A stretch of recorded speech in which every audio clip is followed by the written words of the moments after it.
Halo dan selamat datang kembali. Hari ini kita mau coba pecahin satu teka-teki nih. Teka-teki yang ada di jantung Al-Quran, tapi relevan banget sama hidup kita sehari-hari. Teka-teki apa tuh? Gini, di satu sisi Al-Quran itu kan berkali-kali bilang kalau hidup di dunia ini cuma la'ib walahu, permainan dan senda gurau. Tapi di sisi lain kita juga sering banget dengar peringatan keras soal ya berbagai bentuk hiburan. Kan kayak kontradiksi ya? Iya, saya paham. Kontradiksi yang tampak di permukaan. Nah, misi kita kali ini adalah memecahkan teka-teki itu. Mencari pandangan yang, yang utuh dan seimbang di baliknya. Oke, dan untuk melakukan itu kita memang harus paham beberapa istilah kunci. Yang pertama itu laib, artinya permainan. Terus ada lahu, ini lebih ke selingan atau sesuatu yang bisa mengalihkan perhatian kita. Oke, laib dan lahu. Nanti ada satu lagi yang penting banget, yaitu lahu, yang artinya kesia-siaan. Beda tipis tapi krusial. Baik, permainan, selingan, dan kesia-siaan. 3 hal beda. Oke, kita mulai dari gambaran besarnya dulu. Kenapa sih Al-Quran pakai metafora permainan buat deskripsiin hidup? Jujur aja, itu kedengarannya agak sinis ya. Seolah-olah semua usaha kita ini nggak ada artinya. Pertanyaan bagus banget. Dan Al-Quran menjelaskannya dengan sangat-sangat detail di surah Al-Hadid ayat 20. Ayat ini tuh kayak potret definisi tinggi dari pengalaman kita sebagai manusia. Coba saya bacakan ya bagian kuncinya. Ya'lamu annama hayatud dunya la'ibu wa lahwun wa zinatun wa tafakhurun bainakum wa takathurun fil amwali wal aulad. Terjemahannya, ketahuilah, sesungguhnya kehidupan dunia itu hanyalah permainan, laib, senda gurau, lahu, perhiasan, zina, saling bermegah-megahan di antara kamu, serta berlomba-lomba dalam kekayaan dan anak keturunan. Wow, permainan, hiburan, perhiasan, pamer, sama lomba banyak-banyaknya harta. Itu deskripsi yang pas banget buat feed media sosial zaman sekarang. Persis, kena banget kan? Dan ini bukan kecaman loh, ini deskripsi yang luar biasa akurat. Al-Quran cuma memotret apa adanya. Tapi kuncinya itu ada di akhir ayatnya. Ayat itu ngebandingin semua ini dengan tanaman yang tumbuh subur, terus mengering, dan akhirnya hancur. Dan ditutup dengan frasa kunci, semua itu mata'ul gurur. Kesenangan yang menipu. Kesenangan yang menipu. Oh, jadi bukan berarti kesenangannya itu sendiri jahat. Tapi potensinya buat menipu kita itu yang bahaya. Kayak kita terlalu asyik main side quest di game sampai lupa misi utamanya. Gitu bukan? Realitas. Saat kita lupa, ada level berikutnya yang jauh lebih penting. Dan ini diperkuat di banyak ayat lain. Misalnya di surah Al-An'am, dibilang, وَمَا الْحَيَاةُ الدُّنْيَا إِلَّا لَعِبٌ وَلَهْوٌ. Kehidupan dunia itu cuma permainan dan senda gurau. Lalu langsung disambung, kalau negeri akhirat itu jauh lebih baik. Polanya selalu gitu. Oke. Jadi dunia ini panggung permainan, dan kita harus sadar ini bukan pertunjukan utama. Paham? Kalau gitu, mari kita masuk ke aturan mainnya. Kalau ini semua permainan, kenapa ada beberapa jenis permainan atau hiburan yang secara spesifik dilarang? Tadi disebut istilah lahu al-hadis. Itu apa sebenarnya? Nah, di sini kita mulai masuk ke batasan etisnya. Rujukan utamanya ada di surah Luqman ayat 6. Di situ disebut ada orang yang mempergunakan perkataan yang tidak berguna atau lahwa al-hadis untuk tujuan tertentu. Yang menarik itu bukan kata-katanya, tapi tujuannya. Tujuannya? Betul. Ayatnya bilang tujuannya itu liyudillah an sabilillah, untuk menyesatkan manusia dari jalan Allah dan dilakukan bighairi ilmin, tanpa ilmu, dan juga buat jadiin ajaran Tuhan itu bahan olok-olok. Tunggu, ini menarik. Jadi masalahnya bukan di hiburannya, tapi di niat dan dampaknya ya. Tapi kan frasa perkataan yang tidak berguna itu subjektif banget. Bagi saya mungkin A itu lahwa, bagi Anda mungkin B. Di mana batasannya? Anda menyentuh inti masalahnya. Batasannya ada di niat dan dampak yang destruktif itu. Al-Quran nggak ngasih daftar. Musik jenis ini haram, film genre itu haram, nggak. Tapi ia ngasih filter. Apakah hiburan ini dirancang untuk menyesatkan? Apa ini mempromosikan kebodohan? Apa ini mengolok-olok nilai luhur? Kalau jawabannya iya, nah itu baru masuk kategori tercela. Ini soal prioritas yang salah. Seperti kisah orang-orang yang ninggalin sholat Jumat itu ya. Tepat sekali, di surah Al-Jumu'ah ayat 11. Wa idza ra'au tijaratan aw lahwan infaddu ilaiha wa tarakuka qa'ima. Saat mereka lihat perniagaan atau permainan, mereka langsung bubar ke sana dan meninggalkan engkau Muhammad yang lagi berdiri berkhutbah. Itu kan kayak kita zaman sekarang lagi rapat penting, tiba-tiba ada notifikasi flash sale. Godaannya nyata. Betul, analogi yang kena banget. Jadi dagang atau cari hiburan itu sendiri nggak dilarang, tapi jadi masalah besar pas itu bikin kita ninggalin sesuatu yang fundamental. Ayat itu nggak bilang perdagangan itu haram, tapi menegur keras soal skala prioritas. Anda tahu, dengerin semua ini, kok saya mulai ngerasa nuansanya jadi sangat tegas dan membatasi ya? Seolah pesannya, jangan kebanyakan seneng-seneng. Tapi rasanya nggak mungkin itu gambaran utuhnya kan? Dunia ini kan indah. Masa sih Al-Quran nggak omongin hak kita buat sekedar menikmati keindahan itu? Tentu saja ada. Dan ini yang menunjukkan keseimbangan luar biasa dalam Al-Quran. Setelah ada pagar-pagar peringatan, Al-Quran justru membuka pintu yang lebar banget untuk menikmati keindahan atau zinah. Bahkan ada satu ayat di surah Al-A'raf yang menurut saya wow, kuat sekali. Isinya pertanyaan retoris dari Tuhan. Gimana bunyinya?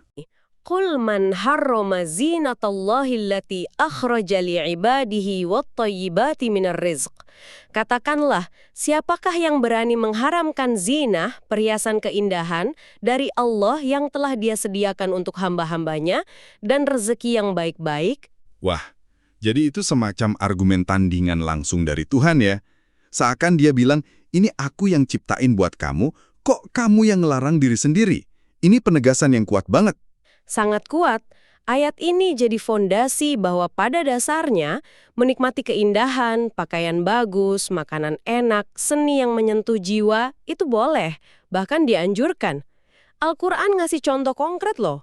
Oh iya? Seperti apa? Di surah An-Nahl disebut kuda, bagal, itu diciptakan bukan cuma buat transportasi, tapi juga sebagai zina. Hiasan yang indah dipandang.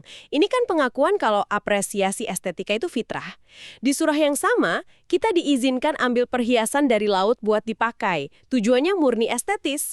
Jadi yang dilarang itu bukan indahnya, tapi kalau keindahan itu bikin kita sombong atau lupa sama sang pencipta keindahan itu. Baik, kita sudah bahas hiburan umum dan apresiasi keindahan. Gimana dengan yang lebih aktif? Olahraga atau sekedar main-main buat rekreasi? Al-Quran menyinggungnya secara kontekstual. Contoh paling terkenal itu dari kisah Nabi Yusuf. Waktu saudara-saudaranya mau ajak Yusuf kecil pergi, mereka minta izin ke ayahnya Nabi Yakub. Permintaan mereka direkam di surah Yusuf ayat 12.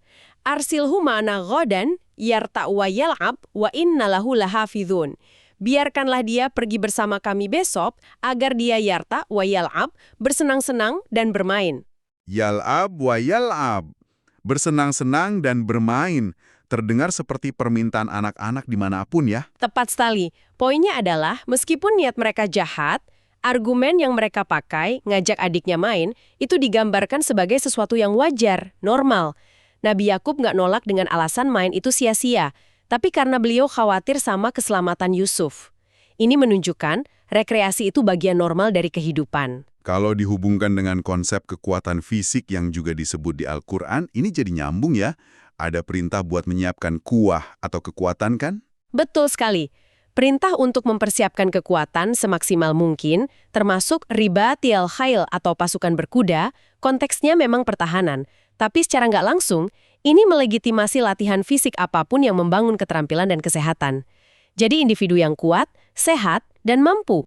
Oke, jadi setelah kita lihat semua spektrum ini, ada hiburan yang bisa melalaikan, ada keindahan yang harus dinikmati, ada rekreasi fisik yang wajar.